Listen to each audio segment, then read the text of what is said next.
अब मैं दूसरी खबर की तरफ बढ़ूंगा। उत्तर प्रदेश में एक बार फिर से अगले डीजीपी को लेकर कौन होगा, ये बहस तेज है।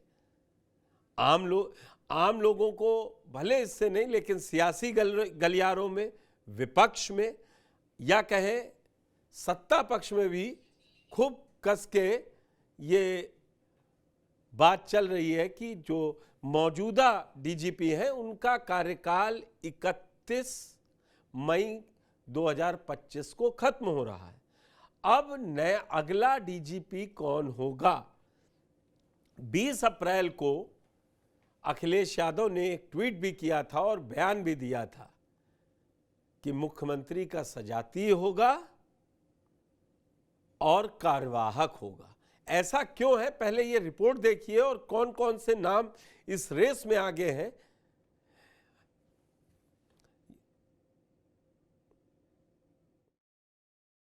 उत्तर प्रदेश पुलिस के मुखिया के तौर पर कार्यवाहक डीजीपी प्रशांत कुमार का कार्यकाल 31 मई 2025 को समाप्त होने जा रहा है। इसके साथ ही प्रदेश में नए पुलिस महानिदेशक की नियुक्ति को लेकर सियासी और प्रशासनिक गलियारों में चर्चाओं का बाजार गर्म है। कई वरिष्ठ आईपीएस अधिकारियों के नाम दावेदारों की लिस्ट में शुमार है, लेकिन अभी तक कोई आधिकारिक घोषणा नहीं हुई। इस नियुक्ति के सियासी मायने भी गहरे हैं, क्योंकि उत्तर प्रदेश जैसे बड़े और संवेदनशील राज्य में डीजीपी का पद न केवल प्रशासनिक बल्कि राजनीतिक दृष्टिकोण से भी काफी अहम है। दरअसल डीजीपी की नियुक्ति उत्तर प्रदेश में हमेशा से सियासी दृष्टिकोण से महत्वपूर्ण रही है, क्योंकि योगी सरकार की अपराध और माफिया के खिलाफ जीरो टॉलरेंस नीति को लागू करने में डीजीपी की भूमिका अहम रही है। प्रशांत कुमार की नियुक्ति को भी योगी सरकार की मजबूत कानून व्यवस्था की छवि से जोड़ा जाता है। वहीं समाजवादी पार्टी के अध्यक्ष अखिलेश यादव ने कार्यवाहक डीजीपी की नियुक्ति पर सवाल उठाए हैं। उन्होंने इसे दिल्ली लखनऊ के बीच सियासी खींचतान या अपराधियों के साथ साठगांठ का परिणाम बताया था। और उन्होंने आगे क्या कहा, सुनिए। दो चीजें तो हमें पता है और आपको भी पता है। एक तो डीजीपी कार्यवाहक होगा और दूसरा सिंह होगा। बीच में नाम क्या होगा वो अभी नहीं पता है। डीजीपी रिटायर होने जा रहे हैं और सब जानते हैं कार्यवाहक होंगे, सब जानते हैं सिंह होंगे। जब सदन में पूछा तो पता नहीं कहां से एक अखबार लाए हमारे मुख्यमंत्री जी का 46 में 56 अपॉइंट हो गए थे। आज तक सूची मांग रहे हैं 46 और 56 वाली। सोचिए, on the floor of house, उससे बड़ा क्या हो सकता है प्लेटफॉर्म। वहां झूठ बोल रहे हैं, वो वहां फर्जी आंकड़े दे रहे हैं। इनसे कैसे उम्मीद करो? बोले 100 करोड़ लोगों का इंतजाम हमने किया है। बताओ प्रयागराज के लोग क्या गुजरा होगा आप लोगों पे, आपने सब कुछ देखा है। बता दें कि 1990 बैच के आईपीएस अधिकारी प्रशांत कुमार को योगी आदित्यनाथ सरकार का भरोसेमंद अधिकारी माना जाता है। उन्होंने 1 जनवरी 2024 को कार्यवाहक डीजीपी का पद संभाला था, जब उनके पूर्ववर्ती विजय कुमार सेवानिवृत्त हुए थे। प्रशांत कुमार को उनके तेज तर्रार और अपराध के प्रति जीरो टॉलरेंस की नीति के लिए जाना जाता है। 300 से अधिक एनकाउंटर में शामिल रहे प्रशांत को 4 बार राष्ट्रपति वीरता पुरस्कार से सम्मानित किया जा चुका है। हाल ही में महाकुंभ जैसे बड़े आयोजन की सफलता के लिए मुख्यमंत्री योगी आदित्यनाथ ने उनकी सराहना भी की थी, जिसके बाद उनके सेवा विस्तार की अटकलें भी लगाई जा रही थी। हालांकि सेवा विस्तार की संभावना कम मानी जा रही है, क्योंकि तकनीकी और प्रशासनिक पेच इसकी राह में रोड़ा बन सकते हैं। वहीं एक और बहस कार्यवाहक और फुल टाइम डीजीपी को लेकर भी छिड़ी है, क्योंकि पिछली 4 बार से प्रशांत कुमार कार्यवाहक डीजीपी के तौर पर काम कर रहे हैं। इससे पहले आखिरी बार फुल टाइम डीजीपी की नियुक्ति मई 2018 में हुई थी, जब ओम प्रकाश सिंह को राज्य का पुलिस महानिदेशक बनाया गया था। उन्होंने 31 जनवरी 2020 तक इस पद पर कार्य किया था। इसके बाद से उत्तर प्रदेश में स्थायी डीजीपी की नियुक्ति नहीं हुई और विभिन्न अधिकारी जैसे डीएस चौहान, आर.के. विश्वकर्मा, विजय कुमार और प्रशांत कुमार कार्यवाहक डीजीपी के रूप में कार्य कर रहे हैं। सुप्रीम कोर्ट के दिशा निर्देशों के बावजूद स्थायी डीजीपी की नियुक्ति लंबित है और इस मुद्दे पर कोर्ट में भी सुनवाई चल रही है। प्रशांत कुमार की सेवानिवृत्ति होने के बाद डीजीपी पद के लिए कई वरिष्ठ आईपीएस अधिकारियों के नाम चर्चा में हैं। नियुक्ति के लिए नियम यह है कि उम्मीदवार का कम से कम 6 महीने का सेवाकाल शेष हो और वह 30 साल की आईपीएस सेवा पूरा कर चुका हो। प्रमुख दावेदारों में निम्नलिखित नाम सामने आ रहे हैं। दलजीत सिंह चौधरी, जिनका बैच 1990 है, वो वर्तमान में सीमा सुरक्षा बल यानी बीएसएफ के महानिदेशक हैं और दलजीत चौधरी इस रेस में सबसे आगे बताए जा रहे हैं। वे उत्तर प्रदेश में एडीजी कानून व्यवस्था जैसे महत्वपूर्ण पदों पर कार्य कर चुके हैं। उनकी सेवानिवृत्ति नवंबर 2025 में होगी, जो उन्हें इस पद के लिए मजबूत दावेदार बनाती है। आलोक शर्मा, बैच 1991, विशेष सुरक्षा समूह यानी एसपीजी के महानिदेशक आलोक शर्मा का नाम भी जोर शोर से चर्चा में है। उनका कार्यकाल दिसंबर 2025 तक है, जो डीजीपी पद के लिए न्यूनतम 6 महीने की सेवा शर्त को पूरा करता है।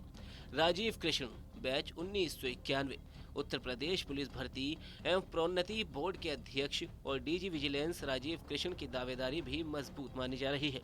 हाल ही में नकल मुक्त पुलिस भर्ती परीक्षा कराने के लिए उनकी प्रशंसा हुई थी।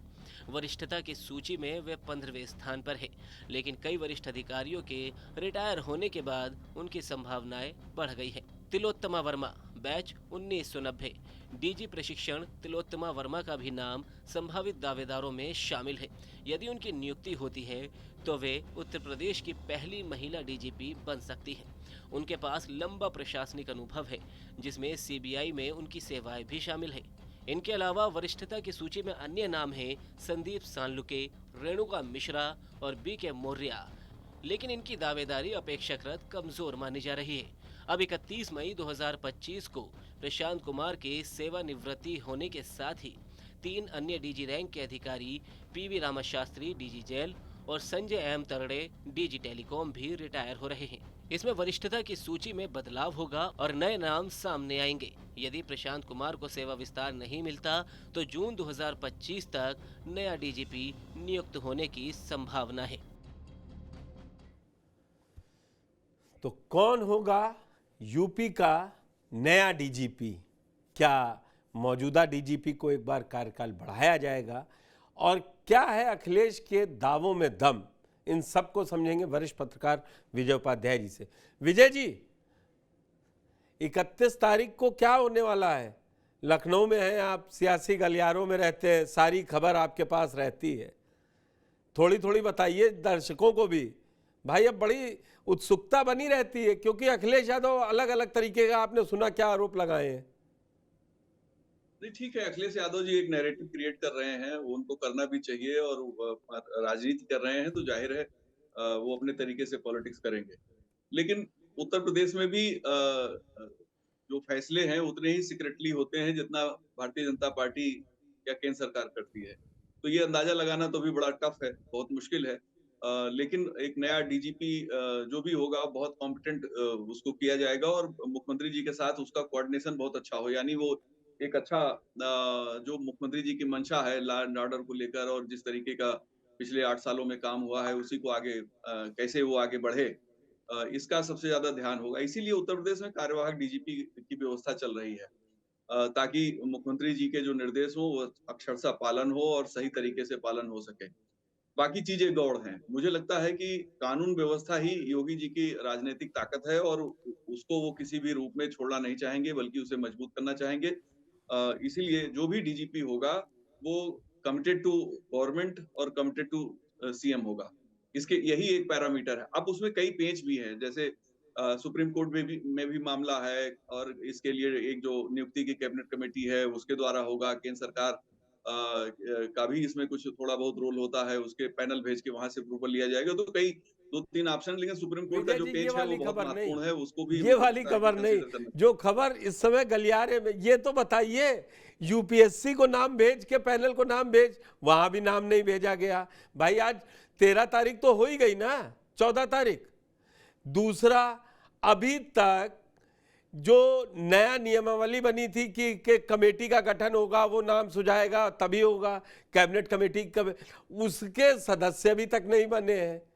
फिर अखिलेश यादव नैरेटिव बना रहे हैं कि सरकार अपने नियम बनाकर उसके और जिस लॉ एंड ऑर्डर पर आपने कहा, सबसे ज्यादा जोर सीएम का रहता है।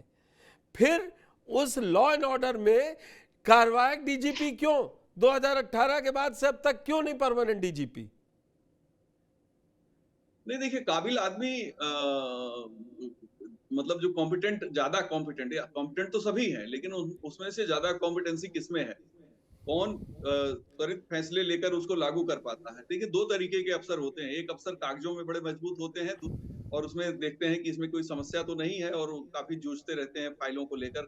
दूसरे ऐसे होते हैं, वो देखते हैं कि इस फाइल का समाधान हम कितनी जल्दी से करके इसे इम्प्लीमेंट कर सकते हैं।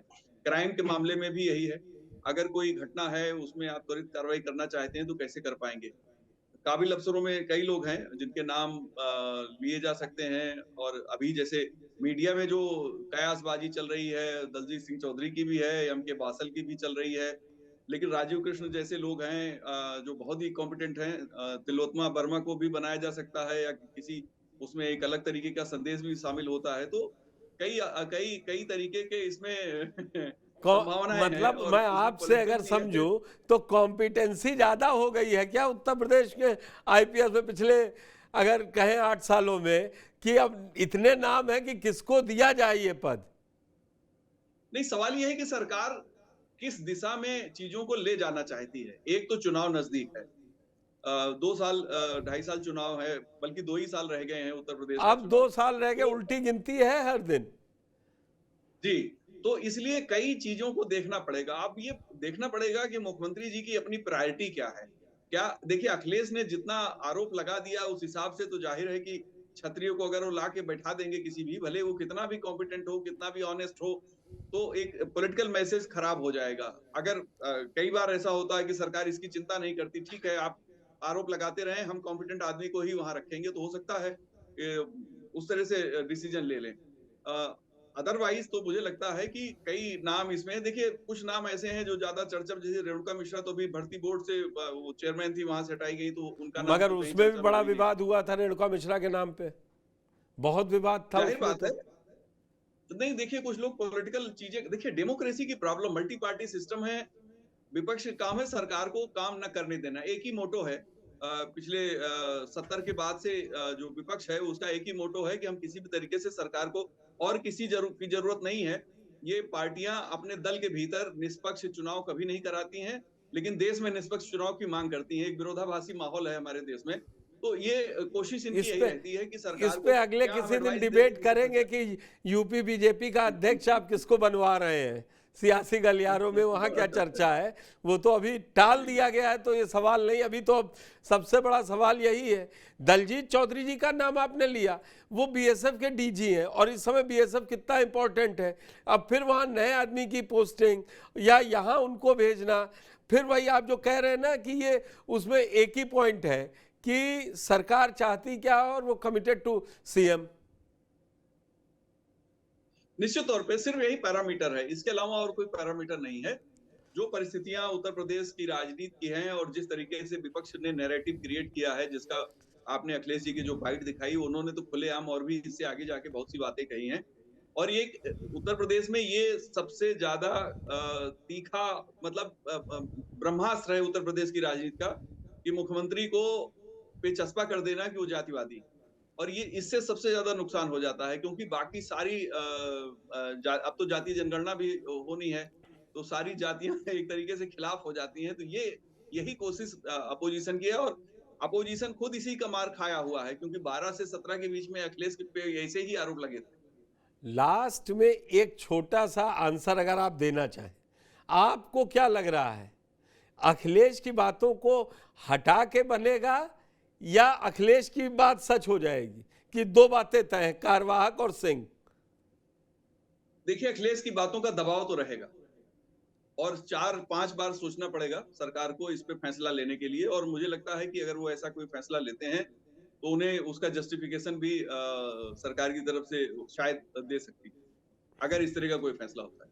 ठीक है, तो विजय जी आपका हमारे साथ इन दोनों मुद्दों पर बात करने के लिए बहुत बहुत धन्यवाद। तो यूपी में अगला डीजीपी कौन होगा, इस पर अभी बहस जारी है, लेकिन जो 2 पैरामीटर तैयार किए थे उसमें भी अभी कोई पहल हुई नहीं है। ना तो वो कमेटी का गठन हुआ है जिसको नाम चुनना है, या वो 4 नामों का पैनल या 3 नामों का पैनल जो यूपीएससी को भेजा जाता और वहां से उस पर मोहर लग के आती।